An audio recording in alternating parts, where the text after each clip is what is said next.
O boi que guardava o sábado. Capítulo 34. Exigiu algum trabalho, mas Nicolai conseguiu fazer como havia planejado. Cavar um buraco para a água na fonte foi até fácil. Planejar o momento em que realizariam o batismo foi um pouco mais complicado. Numa noite de sexta-feira, depois que os homens todos tinham ido dormir, Nicolai e Pétia se esgueiraram por trás do alojamento e deram a volta para o lado oposto do campo. Uma vez na estradinha, começaram a longa caminhada até a fonte. Era arriscado. Sem dúvida, os lobos estariam observando cada movimento deles. Mas o batismo transcorreu sem empecilhos. Felizmente, para eles, a noite era mais cálida do que a maioria, naquela época do ano. Os dois homens entraram na escavação para a água da fonte, saboreando o gozo da sagrada experiência. A seguir, percorreram o trajeto até o alojamento, cantando o hino que Nicolai havia ensinado a Pétia, e tremendo devido à umidade e ao frescor da noite. Então, o verão se foi e o outono pareceu passar por eles num instante. Antes que percebessem, flocos de neve começavam a cair, as rinas começaram a migrar e os gansos voavam pelo céu em direção ao sul. Em outubro, o inverno já se instalara. Nicolai ficou contente com as ceroulas que o diretor lhe fornecera. Apesar do passado, começava a sentir no coração certa simpatia para com o diretor. Parecia-lhe que o oficial tentava dizer, de modo singelo, que lamentava todas as dificuldades que lhe havia causado. Os dias eram curtos, mas isso não mudava o número de barris necessários a cada semana. A fim de transportar a cota requerida, Nicolai e Maxim trabalhavam no escuro, várias horas antes do alvorecer, e então 3 ou 4 horas após o ocaso. O gelo formava uma camada espessa na fonte, e Nicolai precisava usar uma machadinha para cortá-lo. Isso, naturalmente, levava tempo e tornava mais longas as viagens, mas Nicolai tinha outras coisas com as quais se preocupar. Nas horas frias e escuras do inverno, Nicolai sabia que precisava estar atento quanto aos lobos. Agora, o alimento era escasso na tundra, de modo que um homem e um boi podiam apresentar-se tentadores aos estômagos famintos. Mas Deus foi misericordioso, e embora Nicolai e Maxim tivessem alguns medos, conseguiram permanecer vivos e ilesos. O duro e frio inverno acabou por passar, e a primavera deu lugar ao verão. A essa altura, Nicolai havia aceitado o fato de que poderia ficar naquele campo de prisioneiros por um tempo muito longo. Quando era tentado a se perguntar por que Deus precisaria dele naquele remoto posto na tundra, lembrava-se da decisão de Pétia ao lado de Jesus. E pensava na salvação dos outros 300 homens que estavam aprisionados no campo. Mais do que qualquer outra pessoa, ele desejava que conhecessem a Deus assim como ele conhecia.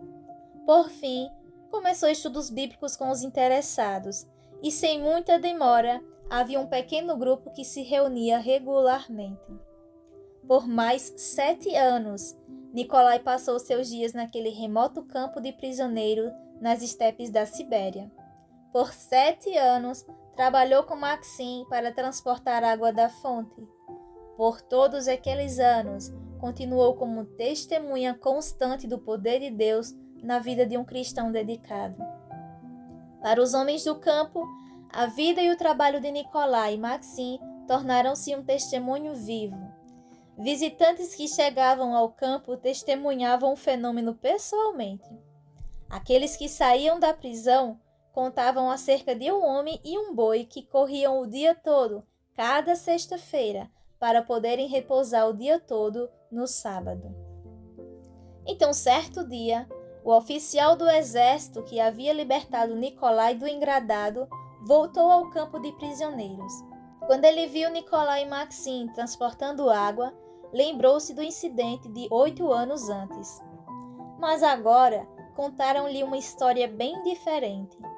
Quando ele soube do estranho hábito de Maxim de correr o dia todo na sexta-feira para levar o abastecimento de água para 2 dias em um só, ficou espantado. Com grande interesse, perguntou a Nicolai acerca da operação, e Nicolai contou toda a incrível história.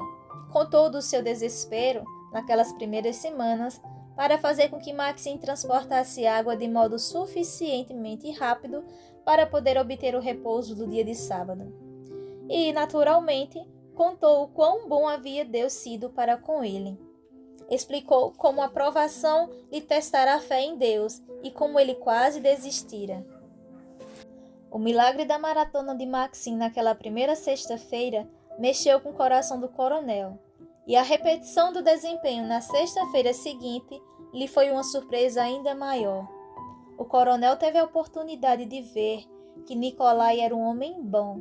Viu claramente agora que o pregador não era culpado de insubordinação. Na verdade, o testemunho de sua vida diária era a prova de que ele estivera disposto o tempo todo a fazer o que lhe fosse solicitado.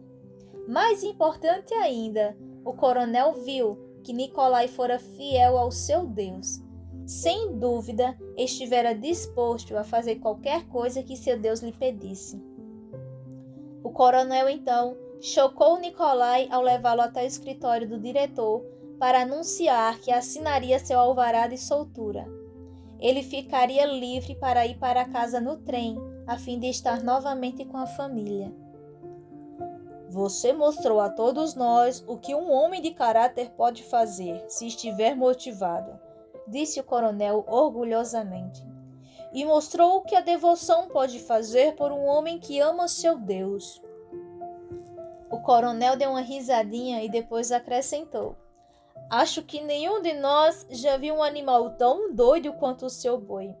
Se você e seu Deus podem fazer com que um boi teimoso corra daquele jeito, vocês provavelmente podem fazer qualquer outra coisa. Com lágrimas nos olhos, Nicolai agradeceu ao coronel sua bondade. Depois, juntou seus poucos pertences, seguiu o coronel e seu cavalo de volta ao trem e começou a longa viagem de volta a Kiev. Nicolai retornou à vida de pastor e continuou como testemunha de Deus durante os bons tempos, assim como fora durante os maus.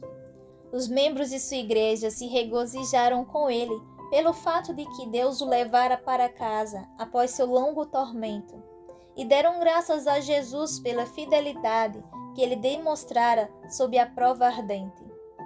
Hoje, como todos os outros cristãos adventistas do sétimo dia na antiga União Soviética, Nikolai Panchuk espera a segunda vinda de Jesus. Um dia, em breve, ele verá Jesus vindo nas nuvens dos céus e ouvirá as palavras: Bem está, servo bom e fiel. Foste fiel a mim nas pequenas coisas e nas grandes também. Sofreste por minha causa. Vem e entra no gozo do teu Senhor.